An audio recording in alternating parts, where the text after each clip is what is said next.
The morning Everett Marsh drove away from the only home he'd known. For 31 years, he had $43 in his wallet, a duffel bag in the back seat, and a 7-year-old shepherd mix named Duke, who kept pressing his nose against the passenger window like he was trying to memorize the street as it disappeared behind them. He didn't look back. There was nothing left worth looking at. The house had gone to Patricia in the settlement. The judge had been firm about that, and Everett hadn't argued. 31 years of mortgage payments, 2 decades of weekends, spent repainting trim and patching shingles, and coaxing the garden back from the edge of drought every summer, and in the end it had taken less than an hour in a courthouse in Red Deer to make it someone else's problem. He'd spent 22 years before that in the Canadian Forces, 2 tours in Afghanistan. A body that still woke him at 3 in the morning for no reason he could name. The VA didn't cover what the war had quietly stolen from him. And Patricia, in the end, couldn't cover the distance between who he'd been when she married him and who he'd become by the time he came home for good. He drove north because north was the only direction, with nothing in it he was afraid of. Duke slept somewhere around Lacombe and woke up again past Ponoka, lifting his gray muzzle and sniffing the air coming through the cracked window. He was not a young dog. His hips had started giving him trouble the previous winter, and sometimes he walked with a slight list to the left like a boat adjusting to the wind. But he watched the road with the same steady calm he'd always had, that particular patience that some dogs carry their whole lives without ever understanding how rare it is. Everett had found Duke at a shelter in Calgary 6 years earlier, 3 weeks after he'd come back from his second tour. The woman at the front desk had described him as a lot to handle. He'd been in a kennel at the end of a long corridor, pressing himself against the back wall and watching Everett with amber eyes that seemed to be doing some kind of private calculation. Everett had stood there for a long time. Then he'd said quietly, "Yeah, me too." They'd left together that afternoon. He wasn't sure where he was going when he turned off Highway 2 somewhere north of Bashaw. The road narrowed almost immediately, the pavement crumbling at the shoulders, the spruce trees pressing in close on either side. He followed it because it was there, because forward was the only option his brain would process that morning, because Duke had lifted his head with what seemed like mild interest, and that felt like enough of a reason. The road ended at a rusted gate. Beyond the gate, half visible through a tangle of poplar and scrub willow, there was a building. Everett sat in the truck for a while with the engine idling. He could see a roofline. He could see what might have been a porch. Duke was sitting up straight now, ears forward, every muscle in his body expressing a question. The gate had a chain on it, but no padlock. Everett got out, unhooked the chain, swung it open, and drove through. The cabin had been built sometime in the 1960s, he'd find out later. A hunting and fishing property that had passed through 3 generations of the same family before the last surviving heir, a woman named Ellis who'd moved to Victoria decades ago, had simply stopped paying the property taxes. The county had seized it, then sat on it, then, in a fit of administrative housekeeping, quietly listed it in a tax sale for the sum of $1, amended to $8 because the clerk had noticed they couldn't legally go lower, and nobody had bid on it because nobody had known it existed. Everett didn't know any of this yet. What he knew, standing on the porch with Duke circling the perimeter in slow, methodical loops, was that the door swung open when he pushed it, that the floor felt solid underfoot, and that the air inside smelled of old wood and cold, and something faintly piney that reminded him of every decent morning he could remember. The roof had a problem over the east corner. He could see sky through a gap about the size of his fist. The wood stove in the center of the main room had a cracked fire brick on the left side. The windows, toe on the south wall, one facing west, had plastic sheeting where the glass should have been in one of them. The hand pump at the kitchen sink needed new leathers. He sat down on the floor with his back against the wall, and Duke lay down beside him, close enough that Everett could feel the warmth of him. Outside, the wind moved through the trees the way it does when nothing is interrupting it for 100 kilometers in any direction. Even unhurried, almost deliberate. "Well," Everett said. Duke looked at him. "It's got a roof." He spent the first 3 nights sleeping in the truck, not because the cabin was uninhabitable. He'd slept in worse, considerably worse, and the sleeping bag he'd brought was rated to -20. But because something in him needed the option of leaving to remain available a little longer. He wasn't ready to commit to a place yet. He wasn't sure he was capable of committing to anything. On the 4th morning, Duke refused to get back in the truck. He sat at the cabin door, not agitated, not demanding, just very simply, very clearly, not moving, and looked at Everett with an expression that communicated nothing except certainty. Everett stood there for a full minute in the gray early light, his hand on the truck door, the engine running. He turned it off. He carried the duffel bag inside. He unrolled the sleeping bag on the floor beside the wood stove. And that was that. The first thing he fixed was the roof. He'd found a cache of old cedar shingles stacked against the back of the cabin under a tarp, dry and still serviceable. He had a hammer. He had nails. He'd been on enough rooftops in his life to know the basics. It took him the better part of 2 days. His knees weren't what they'd been at 40. And the ladder he fashioned from scrap lumber needed constant adjusting. But when he finally sealed the last gap and came down to stand in the yard and look up, the line of the roof was clean. The sky stayed on the outside of it. Duke supervised from the porch. The fire brick in the stove he patched with a mix of wood ash and clay from the creek bank. A trick he'd learned from a man in his unit who'd grown up building things in Newfoundland and had opinions about most forms of improvised masonry. It wasn't a permanent fix, but it held heat well enough to make the difference between a cabin and a cold box, which was the only distinction that mattered in October in central Alberta. He found a working pump jack at a salvage yard in Stettler. The drive down had felt enormous after weeks of not going anywhere, and replaced the leathers in the hand pump.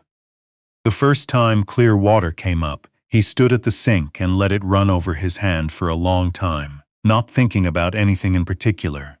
The window glass he sourced from a greenhouse supply place outside town. The owner, a quiet man named Beaumont, who wore the same canvas jacket every time Everett saw him, didn't ask questions.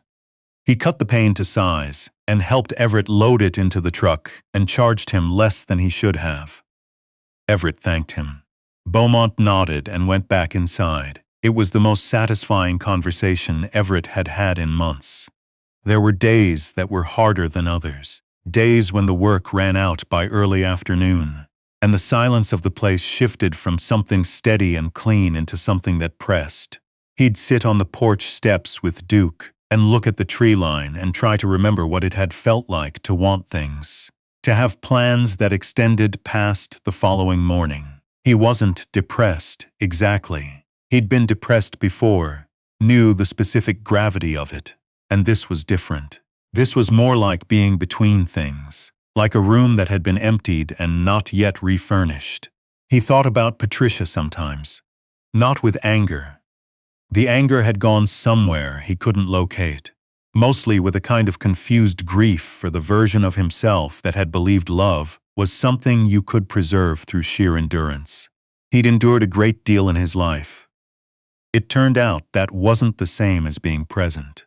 His daughter, Simone, called every Sunday. She lived in Halifax with her partner and their 2 kids, and she had her mother's way of asking how he was doing, in a tone that communicated she already knew the answer and was giving him the chance to revise it. He told her about the cabin.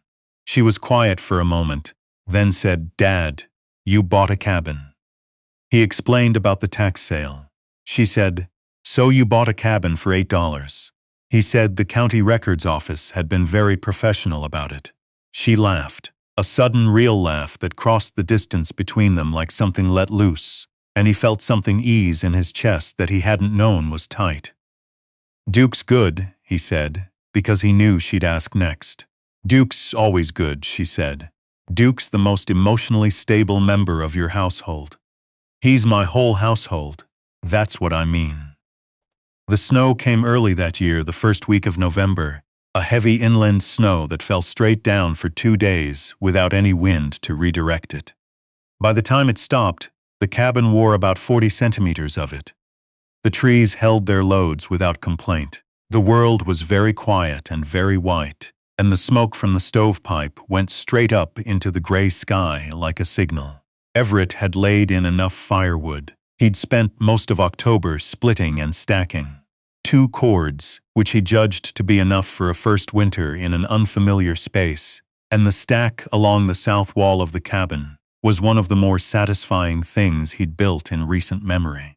There is something about a good woodpile, something about the accumulation of small repeated efforts into something tangible and sufficient. He couldn't entirely explain it.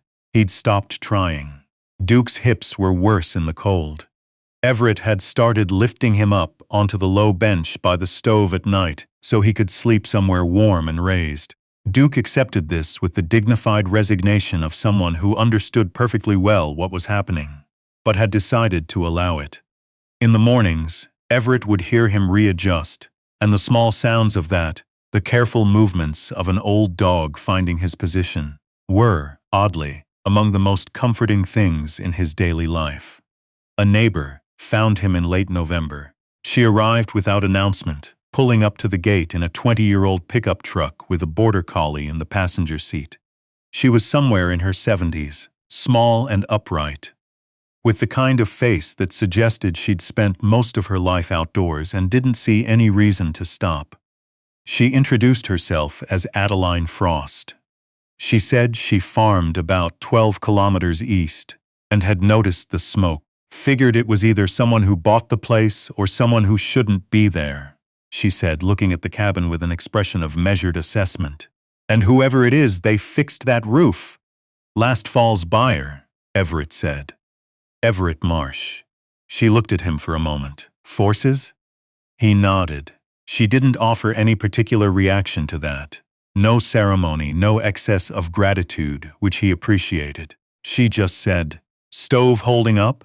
And when he said the fire brick was a temporary situation, she told him there was a man in the next township who did masonry work and was honest about his prices. She wrote the number on a receipt from her jacket pocket and handed it to him, then gave Duke a brief and thorough examination, scratching behind his ears and looking at his joints with what appeared to be professional interest. "He's been compensating in the left hind," she said. "I know. There's a vet in Stettler, Eleanor Croft, good with older dogs." She paused. "She gives veterans a discount, doesn't advertise it." Everett wasn't sure what to say to that.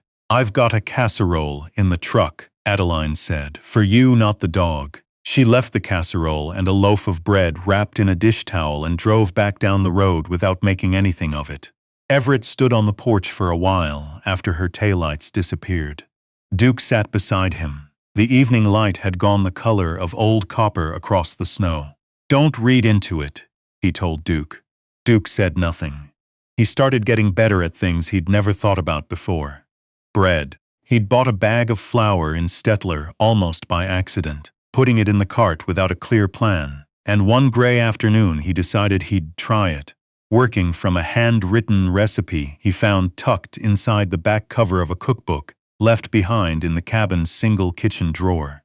The first loaf was dense enough to use as a building material. The second was better. By the fourth, he had something he recognized as bread. He ate a slice standing at the counter and experienced a satisfaction disproportionate to the achievement, and then he laughed at himself, and that felt good too. He called Simone on a Tuesday instead of Sunday, which was unusual enough that she answered on the first ring. "I made bread," he said. A pause. "Are you okay?" "I'm fine. I made bread." Another pause. "Like actual bread? That you eat?" "I don't know what other kind there is." She told her partner, and he heard the partner say something in the background. And Simone came back on the line and said, "Thomas says next you'll be keeping chickens." Everett said he didn't think he was ready for chickens. She said she'd believe it when she saw it. He did not get chickens. He did, however, build a small outbuilding in the spring. It started as a project to give the firewood somewhere drier to live and became, over about 6 weeks, something considerably more substantial. A structure with a proper foundation, 2 walls with insulation, and a door that closed flush and true. He wasn't sure when the scope had expanded. He'd been in the middle of it one afternoon and realized he was whistling while he worked, and the surprise of that had stopped him for a moment. He couldn't remember the last time he'd done that. Adeline came by twice more that winter, each time with something from her kitchen, and each time staying for about 40 minutes, during which she told him things about the area, the history of the land, the families that had farmed it, the particular way the winter storms tracked across this specific geography, with the easy specificity of someone who has paid attention to a place for a very long time. He began to understand that she was lonely too, and that this was her way of not being entirely alone without making a production of it, and he respected that profoundly. In April, Adeline's border collie broke her leg. Everett drove them both to Eleanor Croft's clinic in Stettler, because Adeline's truck was unreliable in the mud and she didn't want to say so. He sat in the waiting room with Duke and a magazine he didn't read while Adeline sat with the dog, and when she came back out her composure was intact, but her eyes were very bright. "She'll be fine," Adeline said. 6 weeks. Okay. I hate waiting rooms. I know. She sat down beside him, and they sat there together in the fluorescent quiet, while Duke put his head in Adeline's lap and stayed there without being asked. A man named Beaumont, the same greenhouse supplier from the year before, mentioned Everett to someone. That person mentioned him to someone else.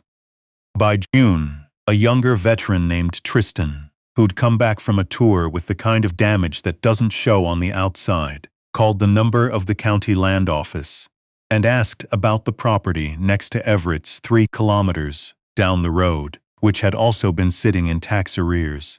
Tristan drove up on a Saturday afternoon in a truck that needed work. He was maybe 35, with the particular stillness of someone who has learned to hold himself very carefully. He stood at the edge of the property and looked at it for a long time. "You fixed this place up yourself?" he said. "Most of it." Tristan nodded slowly. "I don't know if I can do that." Everett looked at him. "Which part? Any of it?" He paused. "All of it." Everett thought about the first morning he'd tried to patch the roof and had sat down on it halfway through and not moved for 20 minutes, not from tiredness but from some other thing he didn't have words for. He thought about the bread, the woodpile, the door that finally closed true. "You start with one thing," he said. "Doesn't matter what." Tristan bought the property. The county clerk, the same one who'd processed Everett's tax sale, handled the paperwork with a look of mild professional satisfaction. He paid $9. He came over most weekends that first summer. Sometimes they worked on the property. Sometimes they just made coffee and sat outside, while Duke and Tristan's dog, a lean, anxious cattle dog mix named Skip, who had slowly decided over the course of several weeks that Duke was the most trustworthy living creature he'd ever encountered, lay in the grass and watched the cloud shadows move across the field. They didn't talk about the war much. They talked about insulation, water lines, the particular frustrations of working with old wood that had spent decades developing opinions about where it wanted to be. Now and then something else surfaced, carefully, briefly, then receded again, and that was enough. That was the right amount. By the following summer, there were 4 of them. A woman named Cassidy, retired RCMP, who'd moved up from Edmonton after a difficult few years, and bought a property through the same county tax sale. An older man, Roy, 68, and a Vietnam-era conscript, who'd ended up in Canada under circumstances he didn't discuss in detail, who'd been living in a trailer outside of Bashaw, and decided he'd rather have walls that belonged to him. None of them had planned this. There was no organization, no formal structure. They were just people who had ended up in the same general vicinity, all of them with histories that had left certain rooms in them empty, all of them finding, without quite naming it, that having someone else nearby who understood silence made the silence easier to be inside. Adeline, for her part, began showing up more regularly. She brought a portable gas stove to one Saturday gathering and made soup for 5 people, with a calm efficiency that suggested she had always known this was going to happen.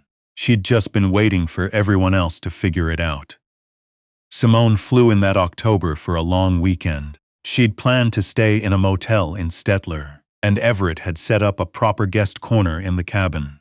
He'd built a small loft over the back wall by then, with a real mattress and a curtain for privacy. She stood in the doorway when she arrived, her daughter on her hip, her other child clinging to her leg, and looked around at what the place had become. The stove with its properly mortared fire brick, the shelves he'd put up along the north wall, the 2 windows with actual glass, the loft, the dog bed by the fire where Duke lay watching the children with benign, elderly interest. "Dad," she said. "It still needs work," he said. "Dad." She set her daughter down and crossed the room and hugged him, and he let her, and the children came in and immediately began talking to Duke, who received their attention with practiced grace. That evening they all sat outside until the cold drove them in. Everett, Simone, Tristan, Cassidy, Roy, Adeline, the children, the dogs, and the fire Everett had built in the stone ring he'd put together in the yard threw light across all of them in that particular way that fire does, making everything it touches feel more significant than it probably is. One of Simone's kids fell asleep against Tristan's shoulder. Cassidy and Adeline were talking about seed varieties. Roy was telling a story that was apparently funny, though Everett had come in at the middle of it and couldn't find the thread. Duke had moved to sit beside Everett, as he always did in the evenings, pressing lightly against his leg. Everett put his hand on the old dog's back. He thought about the morning he'd driven away from Red Deer with $43 and a duffel bag, not knowing what north meant except away. He thought about the locked gate and the rusted chain that turned out to have no padlock. He thought about Duke refusing to get back in the truck, which had been, in retrospect, the best decision either of them had made in years. He hadn't planned any of this. He wasn't sure he'd even wanted it. Exactly. At the start, he'd wanted quiet. He'd wanted manageable. He'd wanted the particular dignity of needing no one for a while. But wanting and needing were different things. And somewhere between the first loaf of bread and the last course of shingles and a casserole, left on a porch by a neighbor who didn't make anything of it, he'd started to understand the difference. The fire settled. One of the logs shifted and sent a small shower of sparks up into the dark. Roy finished his story. Adeline laughed, a real laugh, sudden and unguarded, and the sound of it carried out across the yard and into the trees and into all that northern quiet. Duke's tail moved once, slow and certain, against the cold ground. Everett left his hand where it was.